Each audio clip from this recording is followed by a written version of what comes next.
Good afternoon, ladies and gentlemen.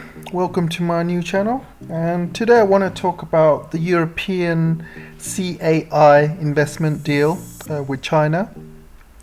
I made a video about this a few weeks ago, and I'll share the link to it.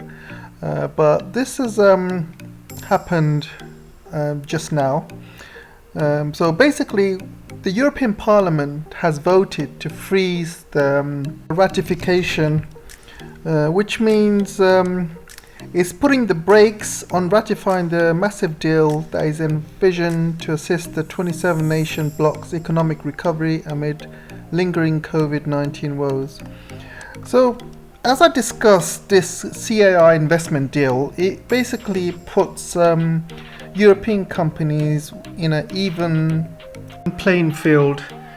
So what that means is, like, European firms don't have to go through any joint venture requirements.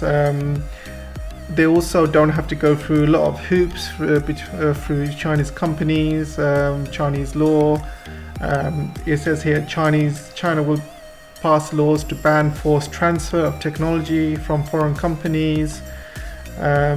So in a way, I don't care what people say about this, guys, but you know, European companies are getting a huge benefit from this. It's not the other way around. And the reason for this is because European companies would get huge access to the Chinese market and not vice versa, because Chinese companies have been getting very good access to the European market, because the European market has been pretty open to Chinese companies, while China has been quite closed to a lot of Chinese companies. They had to go through a lot of hoops and forced transfer of technology and joint ventures and what have not. So it's a lot more difficult for European companies to get into China than it is for Chinese companies to get into European companies. So I want to tell you something, guys. Which economy has been growing over the past few years? It's China. And which is a generally better market? China with its 1.4 billion people, or Europeans with its millions of people? China, obviously.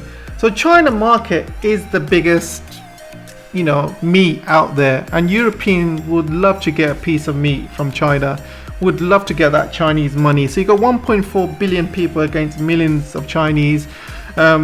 European companies are obviously going through a lot of recession. They're going through COVID. They haven't come out of COVID yet. Their economy is not doing very well. They're going through a lot of recession. So who needs more here? Europeans need China. So I'm asking you this: why the fuck is Europeans, freezing this investment deal? It just makes no sense. And I'm completely dumbfounded.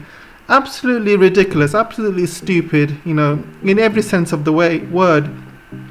And I don't know what Europeans are playing at. First of all, adding sanctions to China without going via UN is absolutely ridiculous. It's not even a multilateral sanction. These are unilateral sanctions. They put these sanctions, with no evidence of forced labor in Xinjiang, for concentration camps in Xinjiang.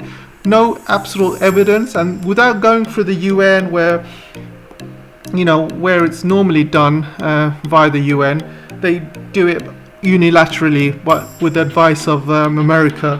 So it's absolutely stupid for them to be freezing this. And in the long term, it's good for China, because China is going to be looking at this and thinking, no way, at the end of the day, it's your loss, mate. Do what you want. And I think in the future, maybe in the next year or so, they're going to look at the economy thinking, oh shit, the economy is not doing very well. Let's try and ratify this deal again in the future. And I think that's what's going to happen. At that point, China should tell the Europeans, screw you, man. Screw you, you motherfuckers. End of the day, you had a chance to ratify this deal and you didn't go for it. So now you want to ratify a few years later. It's too late, mate. So I think China should just stick their middle finger up to EU, to be honest. I mean, look, this is the Global Times article here, and it says clearly, he said, the EU would benefit more from the deal than China, as European businesses are granted greater access to the Chinese market. And also you can see, it says here, the EU is at a critical stage of its economic recovery, with financial stability at risk, with high levels of financial leverage, thereby rendering it increasingly important to ensure even closer ties with China, rather than moves in the opposite direction, analysts said. And finally, you can see US inflation has surged 4.2% in the last 12 months through to April, its highest since 2008. And US inflation has been steady at 2%, and they want to keep it at 2%, but within the last 12 months it's gone up to 4.2%. And people are panicking over there, and everything's gone up. Everything's from food to oil to household goods. Everything's going up, and it's going to carry on going up, because all US has done over the past few years, especially with COVID, is just print money, give stimulus checks. That's a sure way to increase inflation. Also here, minutes from Federal Reserve's recent meeting showed Wednesday that US is on its way to meeting US central bank's test to cut back on bond buying. And also the EU continues its reliance on trade with China to bolster its economy from COVID-19. And as you can see, it's absolutely stupid. The EU is still relying on China for its trade. Americans' economy is going down with inflation shooting up. Wouldn't it be just using their heads and using their brains just to ratify this agreement and kickstart European's economy? Wouldn't it be just clever, or just use the common sense? There doesn't seem to be any common sense, and I'm completely shocked about this, to be honest. I'm completely shocked, and I want to end this by looking at China's attitude to this. And you can see in Global Times, China and European countries can achieve many things through bilateral efforts. While China can well stay patient, we will hold an optimistic attitude, but we'll also accept whatever comes. So you can see China's response to EU. They just don't really care, to be honest. And why should they? I mean, this is purely favouring the Europeans. So the Chinese can happily wait. They'll accept whatever comes. If you want to ratify, you can ratify. If you don't want to ratify, fine by us. We don't really care. So I just also want to end it by saying, where are the bloody Europeans when it comes to human rights with violations that Israel is doing? Where are the sanctions on Israel? Israel is actually doing the real genocide here. They're killing Palestinians, Palestinian kids, Palestinian women. They're taking people's livelihoods, their homes. Palestinian people have no rights. They have no economy, no weapons.